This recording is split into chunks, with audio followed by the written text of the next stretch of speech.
Esta sesión está siendo grabada. Muy buenas tardes, tengan todas y todos. Agradezco enormemente el hecho que se hayan conectado a nuestra sesión del día de hoy. Vamos a dar inicio a la materia que nos ocupa propiamente a partir del reconocimiento del derecho mercantil 2. Para ello, es importante que nosotros tengamos en cuenta cuál va a ser nuestro temario, que dicho sea de paso, se encuentra debidamente contemplado dentro de su liga que aparece en la plataforma institucional. Y para ello, vamos a dar inicio pues con nociones generales del concepto económico y jurídico del crédito. Cuando nosotros hablamos de crédito, bueno, el crédito, ¿qué es el crédito? Se dice que el crédito emana del latín creditum, ¿no? Que es credere. ¿Por qué? Porque en materia económica vemos que el crédito es una forma de reconocimiento que se ha transmitido de generación en generación y que en principio de cuentas el crédito era, por ello se denominaba crédito, porque era el creer en una persona. El crédito era la forma de otorgamiento de un recurso hacia las personas y bastaba únicamente con la manifestación de voluntad. Bastaba en ese mismo sentido con creer en la palabra de la otra persona para otorgarle una cantidad, ya fuese una cantidad monetaria, ya fuese tierras, ¿no? Porque recordemos que cómo se inicia el crédito, pues así va a la par el crédito de lo que se conoce con la agricultura y con el intercambio del comercio. Por eso va de la mano el comercio y el crédito. ¿Por qué? Porque primero se empieza a gestar a partir de la agricultura el intercambio del producto por la mano de obra o lo que conocemos también como el trueque, ¿no? El intercambio de una cosa por otra cosa. Entonces, vemos que esta forma de reconocimiento o esta forma de intercambio era lo que las personas utilizaban para poder satisfacer una necesidad. Después, bueno, como era el trabajo no reconocido como tal, sino yo te otorgaba lo que quería como mano de obra, entonces la persona pues nunca puede obtener un recurso para satisfacer una necesidad y es ahí en donde empieza a gestarse esta forma de reconocimiento, pero ahora ¿a partir de qué? A partir del otorgamiento del crédito, ¿no? Es decir, yo te voy a otorgar, se me ocurre, 5 piezas de manzanas, ¿no? Pero tú me vas a otorgar estas mismas 5 piezas más algo adicional. Entonces, yo estoy creyendo en tu palabra. Por eso se otorgaba esta manifestación de voluntad y se daba esta forma de significación, el hecho de creer en alguien más. Por eso vemos que la palabra crédito dentro de la economía representa un cambio que se va gestando en el transcurso del tiempo. ¿Por qué? Porque era una forma de alternar dinero dentro del presente por dinero dentro del futuro. Es decir, una cosa que tiene un valor en este momento, pues también va a tener un valor por concepto de intercambio, porque me tendrás que regresar la cantidad o el objeto que te otorgué más el adicional, ¿no? Lo que ahora conocemos como que como o los intereses, en la suerte principal más intereses, ¿no? Por eso vemos, repito, que el crédito deriva del latín creditum, que significa confianza, confío en alguien, creo en alguien, le otorgo a algo. Por eso el crédito es el derecho que tiene el acreedor, ¿no? Si lo vemos ya desde el punto de vista jurídico, el derecho que tiene el acreedor a recibir por parte del deudor la cantidad prestada. Esta cantidad, repito, es lo otorgado más el adicional. Por ello, el crédito vemos que es la confianza que se tiene para poder otorgar esta capacidad de cumplir y en la solvencia que tiene un individuo. ¿Para qué? Para poder saldar la obligación contraída. Por ello, aquí empieza a gestarse las figuras jurídicas que se conocen como deudor y como acreedor, ¿no? El deudor, por eso es deuda, es la deuda contraída, quien se obliga al pago. La deuda estamos hablando, por eso la nominación del deudor, el que se obliga a pagar. El acreedor es la persona que tiene esta facultad o que tiene este poder para exigir en un momento dado a que exista un cumplimiento. Cuando hablamos de las formas de reconocimiento del crédito, vemos que existe, como te comentaba hace rato, los conceptos económicos y jurídicos de crédito. Al respecto, un autor que es Díaz Bravo nos indica que cuando hablamos del crédito, hace un énfasis a 2 elementos importantes. El primero de ellos es una circulación de capital en un momento y espacio determinado, porque hablamos de un recurso Y por el otro lado estamos hablando de la función del tiempo. La función del tiempo, ¿por qué? Porque si yo te otorgo determinada cantidad o determinada cosa, también te estoy señalando la temporalidad, es decir, en qué momento tú te estás obligando a regresarme la cosa. Ejemplo, yo te otorgo, se me ocurre 2 costales de maíz y tú me lo tienes que regresar en un mes, ¿no? Entonces te estoy dando una cuestión de tiempo para regresarme lo otorgado y te voy a indicar, quizás me vas a dar un cuarto de costal adicional para verse materializado este adicional o aliciente que yo voy a tener por este mes que te lo estoy otorgando. En ese mismo sentido, vemos que Lucas Beltrán, que es otro autor, nos dice que el crédito es el capital típicamente circulante. ¿Por qué se habla de típicamente circulante? Porque el crédito es aquello que se está moviendo. El crédito es el recurso que mueve y que mantiene en fluidez la economía de los países o que mantiene también en una constante modificación el recurso o en un momento dado también la materia prima. Cuando nosotros hablamos de nuestra legislación, bueno, pues también vemos que se encuentra materializado en nuestra ley general de títulos y operaciones de crédito, que es el instrumento base o el soporte, ¿no? Que rige todas aquellas formas de reconocimiento de los títulos contraídos para que exista obligación para pagar y también derecho de exigir un cumplimiento. Cuando hablamos del crédito, vemos que el acreditado es aquella persona que se obliga a poner una suma de dinero a disposición de otra persona, en este caso del acreedor, ¿no? O en su defecto, a contraer por cuenta de este una obligación, para que en ese mismo sentido, bueno, el crédito se vea materializado. Yo te otorgo, tú lo aceptas, ambos somos conformes en cuanto a las circunstancias que estamos materializando para otorgar el recurso, pero también para el tiempo en que lo vamos a quedar convenidos, ¿no? Por ello vemos que uno a su vez se obliga, en este caso yo me estoy obligando a entregarte la cosa y tú te estás obligando al momento que lo recibes a restituirlo en el tiempo pactado y con las especificidades o adicionales que nosotros acordamos, ¿no?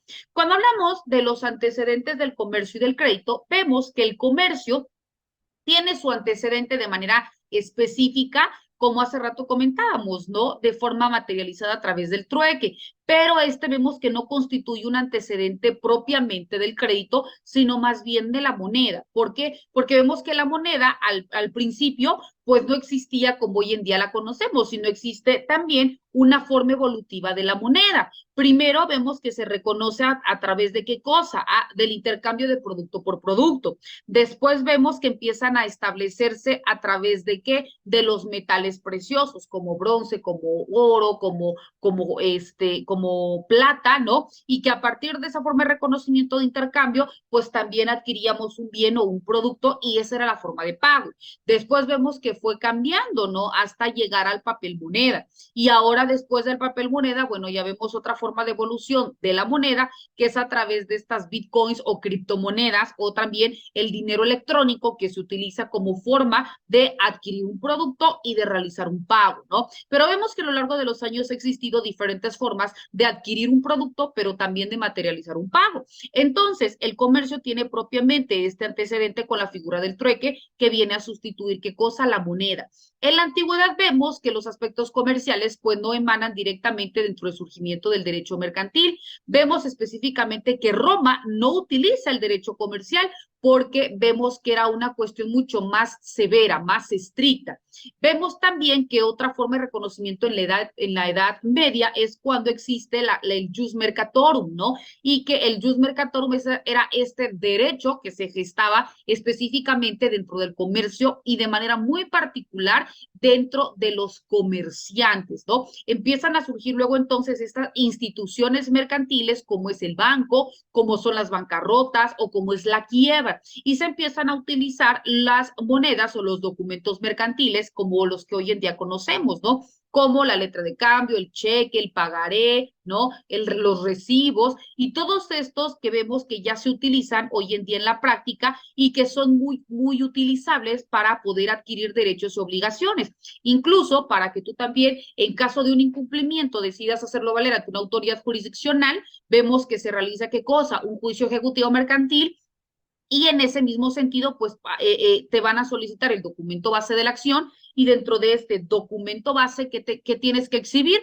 pues obviamente el soporte de tu título, ¿no? En este caso, el pagaré, la letra de cambio, etcétera, ¿no? Bueno, vemos que cuando nosotros hablamos, pues, de las formas de despegue del derecho mercantil, primero se gesta a partir de la reapertura del comercio, donde se gesta específicamente por las cruzadas que se dan con el descubrimiento de América.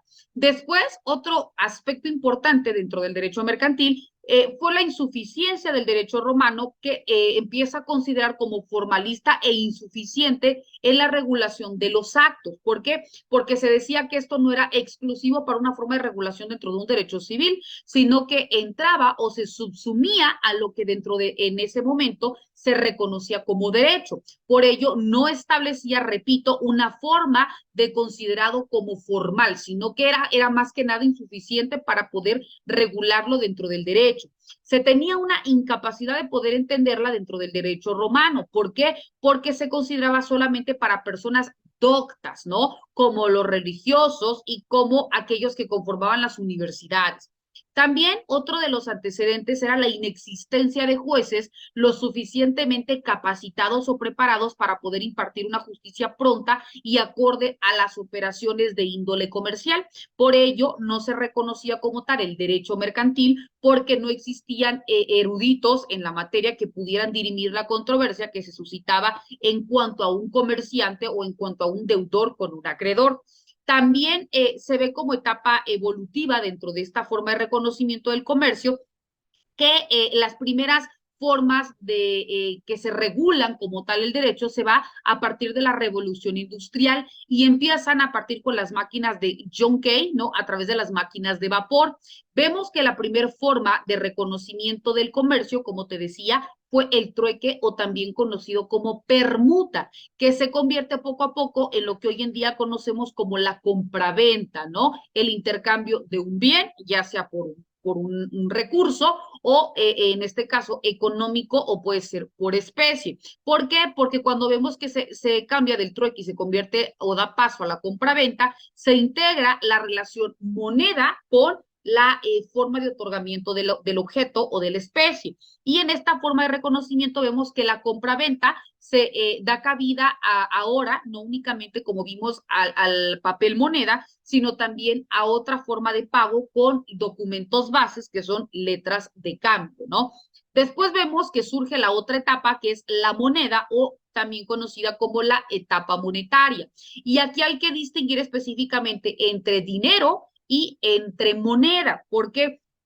Porque cuando hablamos nosotros de dinero, debe de venir de manera directa a nuestra mente una cuestión normativa y una forma de reconocimiento de la unidad de medida, ¿no? Porque cuando hablamos ya del papel moneda, repito, la moneda pasa por diferentes facetas, desde primero era el carbón, después era los metales o piedras preciosas, que era el oro, el jade, el bronce, etcétera. Después eran estos conocidos como los lingotes. Después vemos que se cambia, ¿no? Al papel moneda. Después del papel moneda es en donde empieza ya a particularizarse las monedas en el mundo, ¿no? Por ejemplo, empieza a surgir el peso para México, el dólar para Estados Unidos, el euro, etcétera, ¿no? Entonces, ahí es en donde hablamos del dinero como una figura normativa porque se considera como una unidad de medida. Y es cuando ya se le empieza a asignar un valor a cada unidad de medida. Por ejemplo, cuánto cuesta el dólar, cuántos pesos cuesta un dólar, ¿no? O cuántos dólares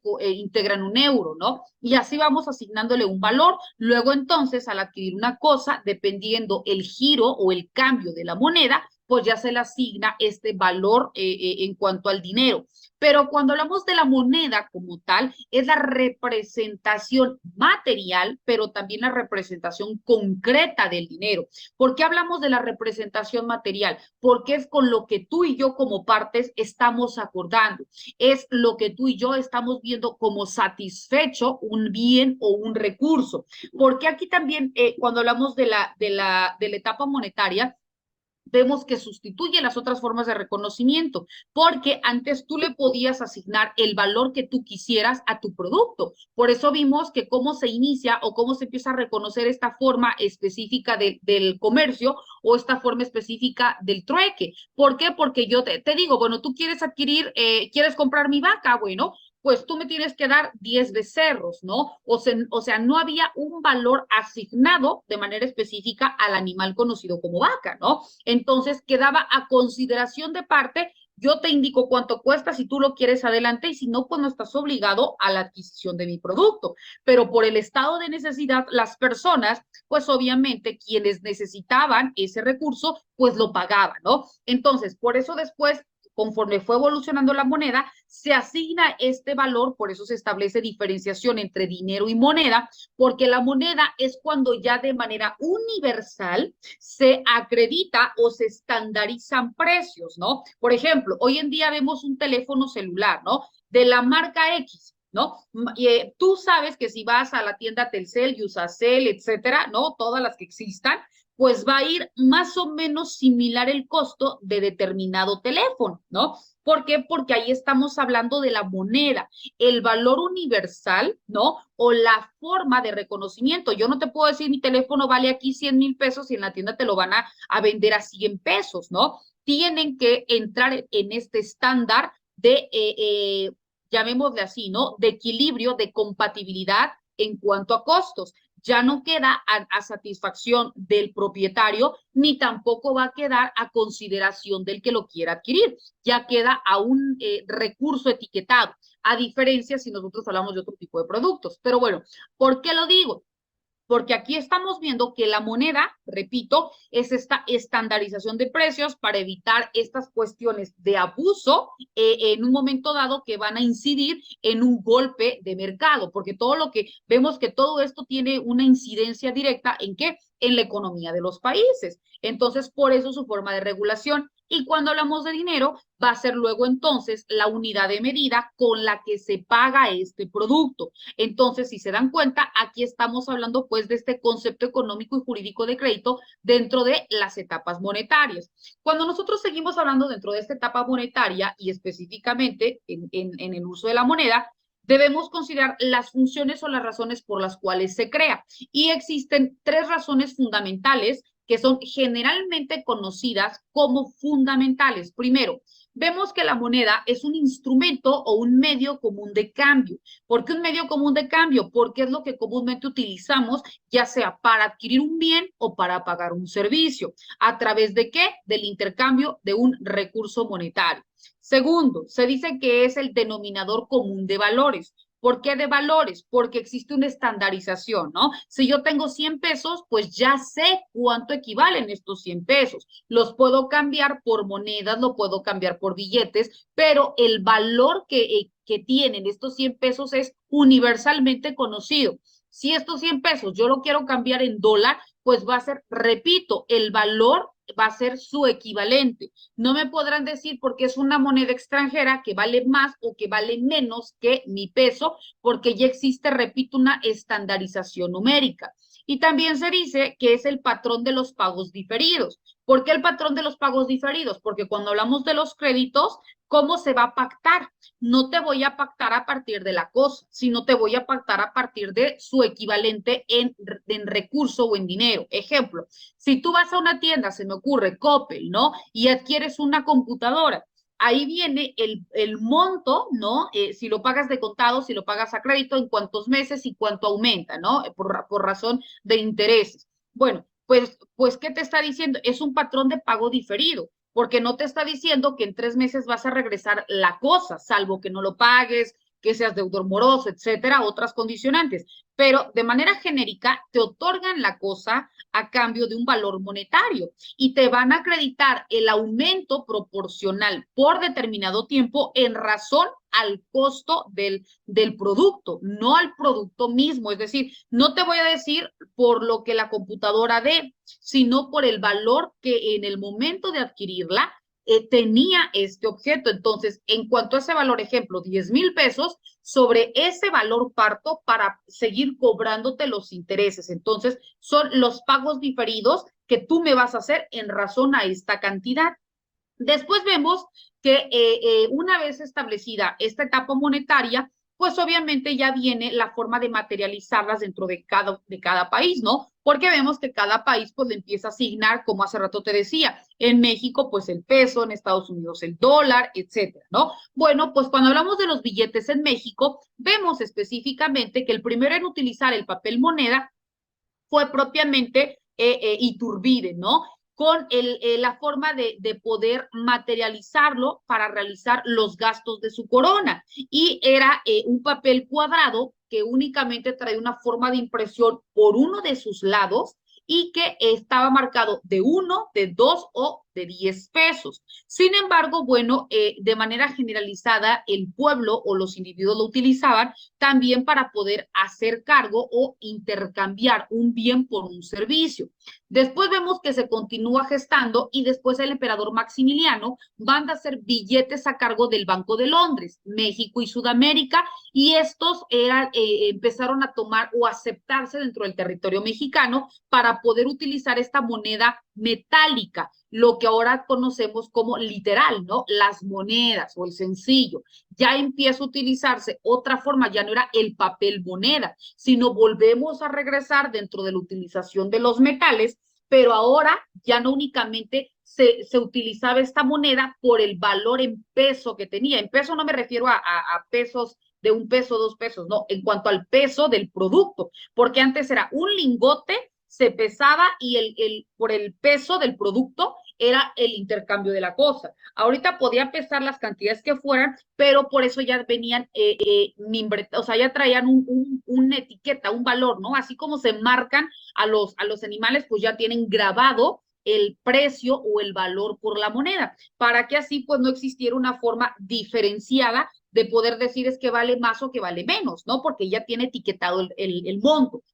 Vemos que a partir del año de 1925, a través de la expedición de la moneda, empieza a captarlo el Banco Central, ya específicamente regular el giro del recurso, en la cantidad de papel moneda que se utilizaba dentro del territorio mexicano, la cantidad de dinero que tenía nuestro país, etcétera, pero porque ya empieza a utilizarse o a regirse a través de un banco nacional, que es lo que conocemos como el Banco de México, en quien empieza a materializarse esta forma de reconocimiento del recurso, esta forma de capitalizarse, pero también empieza a surgir ¿qué cosa?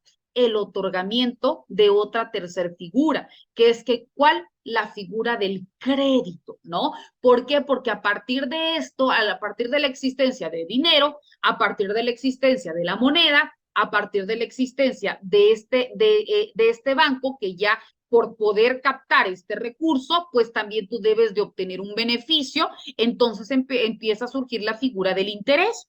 Y esta figura del interés entre las personas que día a día intercambian, en este caso los comerciantes, pues también se empieza a gestar la figura de la compraventa crédito, ¿no? Esta compraventa crédito es una operación pues utilizada hasta nuestros días, ¿no? De manera directa no se sabe con exactitud cuándo inició, se da como antecesor al trueque y que después se intercambia o con el paso del tiempo se va a lo que es la compraventa. Pero bueno, vemos que específicamente con la compraventa empieza a gestarse la aparición de los réditos o como lo conocemos, como los intereses. Y aquí es la forma de compensar a la persona que te está vendiendo o que te está otorgando la cosa o un servicio o incluso un mismo dinero, ¿no? Para satisfacer tu necesidad inmediata, pero que a cambio la persona que te lo otorga, pues también va a obtener un beneficio. Esta forma de beneficio es propiamente los intereses, ¿no? En las compraventas a crédito, pues se puede gestar la compraventa primero con tarjeta de crédito, la compraventa con tarjeta de débito y el arrendamiento financiero, ¿no? Que es cuando ya te lo otorga una institución crediticia, una institución bancaria, ¿A partir de qué? Del otorgamiento de un recurso, pero a cambio de una cantidad monetaria, ¿no? Yo te lo doy en tanto tiempo y tú me regresas tal cantidad. A partir de la compraventa a crédito surge lo que conocemos como la función jurídica de los títulos de crédito. Los títulos de crédito empiezan pues a tener esta forma de validez porque como yo como acreedora o como yo como vendedora o como yo como persona que te va a exigir el cumplimiento de la obligación, podía después llegar con Víctor y decirte, Víctor, regrésame los 100,000 pesos que te presté, ¿no? Recordemos que nosotros en nuestro derecho positivo mexicano, tanto valor tiene la palabra de Víctor como la palabra de su servidora, ¿no? Entonces, recordemos que el derecho, dame los hechos y yo te daré derecho. Anteriormente eso era, ¿no? Pero ahora quien tiene la forma de probar, ¿no? Pues es la que le asiste el derecho, porque ambos nos encontramos en igualdad de circunstancias. Entonces, el crédito para poder tener esta validez y esta exigibilidad, empieza a tener operancia, repito, los títulos de crédito.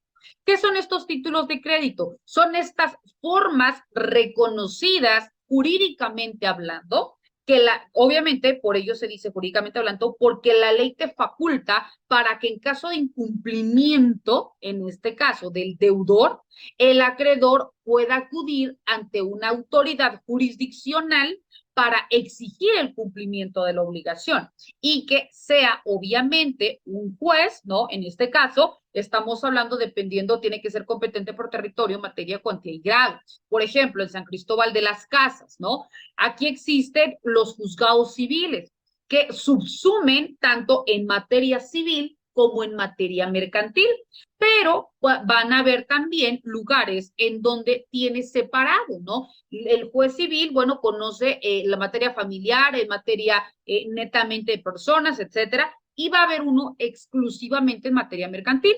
Pero repito, en el caso de San Cristóbal, ¿qué pasa? Si tú, en ejemplo, quieres iniciar un juicio ejecutivo mercantil, para exigir el cumplimiento de la obligación por un pagaré, entonces tu letra de cambio o tu título base, ¿cuál es? Pues obviamente el pagaré, ¿no? Por ello, tendrá que venir con los requisitos. La Ley General de Títulos y Operaciones de Crédito, que como hace rato yo les decía, es nuestro instrumento base o en donde nosotros nos vamos a regir para poder hacerlo o para poder jurídicamente acreditar nuestro dicho.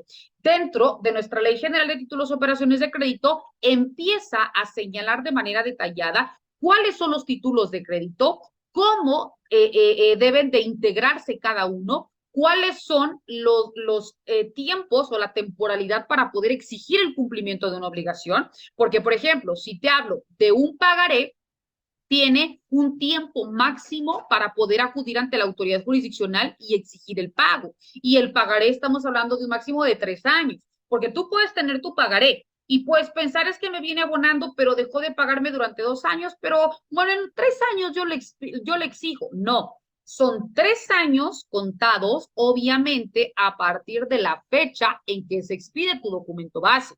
Porque si tú vas e inicias tu juicio y aquí ya prescribió tu derecho, es decir, la fecha ya simple y sencillamente tiene más de los 3 años, pues ya no, al menos de manera forzosa ante la autoridad, no lo vas a poder hacer valer. Quizás de manera consensuada podrán llegar a un arreglo armonioso entre partes o ir al CEJA y que mediante un apercibimiento de ley, ¿no? Les hagan crear conciencia para que lo cumplan o para que lo paguen.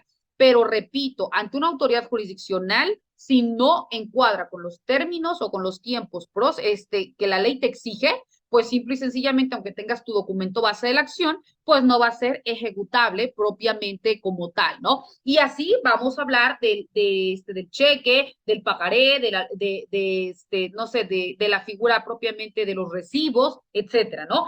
Bueno, hasta aquí. ¿Vamos bien, compañeros? ¿Existe alguna duda? ¿Está quedando todo claro? Las escucho y los escucho. Bien, me parece muy interesante, licenciada. Buenas tardes, antes que nada, a usted y a todos los licenciados. Hola, buenas Sí tardes. está realmente muy claro la explicación desde que inicia todo esto del derecho mercantil y hasta lo actual, ¿no? que realmente estamos sujetos a muchas normas, no solo nacionales, sino que también a normas de mercados internacionales. También en cuanto a sanciones, en el caso de una falta de un compromiso de entrega de mercancías, estamos sujetos bajo normas de derecho internacional, ¿no? En cuestión mercantil, y son Así sanciones muy es. severas, ¿verdad? Pero está bastante entendible. Le agradezco mucho la orientación. No, a sus órdenes. Gracias, licenciado Víctor. ¿Alguien más desea tomar el uso de la voz? Adelante. Las escucho. ¿No? Si no, continuamos. Ok, bueno. En efecto, como nos comenta nuestro compañero Víctor, si bien es cierto, recordemos que cuando nosotros estamos hablando del reconocimiento de derechos, pues a la par, acordemos cuando estábamos en primer semestre o en primer cuatrimestre. La norma jurídica es imperativo atributiva, ¿no? Como nos dice León Petrasisky, te confiero derechos, pero también te impongo obligaciones. Y obviamente en materia mercantil, pues no puede ser la excepción. Si estamos hablando de un título de crédito, independientemente de cuál sea su naturaleza, así como te va a conferir derechos tanto de deudor como obligaciones de deudor, derechos de acreedor como obligaciones de acreedor, ambas partes, desde el momento mismo que manifiestan un consentimiento para sujetarse, ¿no? De manera, repito, por eso es consentimiento. Ambas partes son afines a un mismo rubro. En este caso, yo soy conforme en otorgarte estos 5,000 pesos, ¿no? Estoy consciente, estoy pactando, no existe un vicio del consentimiento, no hay dolo, violencia, error, mala fe o lesión que lo invalide. Soy mayor de edad, estoy en pleno uso de mis facultades. Tú, Víctor, estás aceptando recibir este recurso, te estás comprometiendo a entregarme la suerte principal más los intereses.